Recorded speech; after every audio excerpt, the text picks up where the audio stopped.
New developments in our coverage of the toxic water on the Treasure Coast. The Army Corps of Engineers says Lake Okeechobee levels are decreasing, allowing it to reduce the amount of the discharges. The locks were fully open nearly a month ago. Soon after, toxic algae developed along with high bacteria levels in the river and the St. Lucie estuary. Tomorrow, lawmakers and environmentalists will address both short and long-term solutions for the Treasure Coast waterways.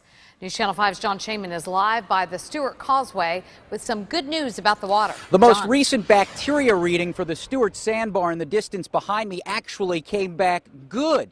And the bacteria levels at Sansprit Park down in Port Salerno for the first time in more than 2 months were not poor. Still, health officials telling me today it will need several weeks of consistently good readings before health advisories like this disappear. Now, as for tomorrow, once again, these waters, the subject of a major conversation.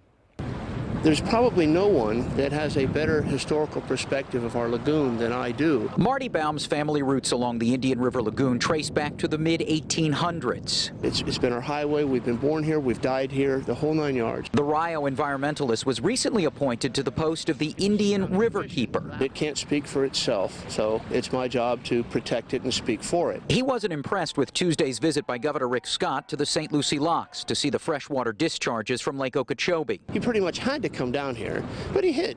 You know, he hid behind the fences, behind the dark windows. He didn't address anybody. Governor Scott announced some great news on some short-term solutions. State Senator Joe Negron sees things differently. He was with the governor Tuesday. Tomorrow, he takes charge as a Senate Select Committee on the Indian River Lagoon and Lake O Basin meets in Stewart. So we hear the voters and the citizens loudly and clearly.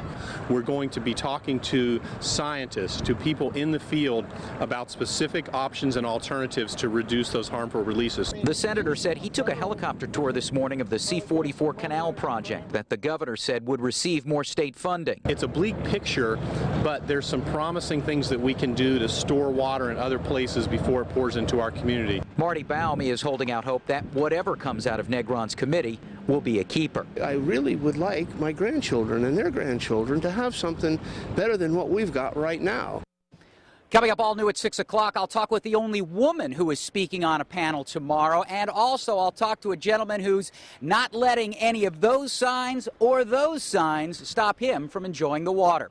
We're live in Stewart. John Shaman, WPTV, News Channel 5. That meeting tomorrow is from 1 to 9. There will be several different speakers, including Congressman Patrick Murphy. It is taking place, the meeting at the Charles and Ray Kane Center. That's at 900 Southeast Salerno Road in Stewart.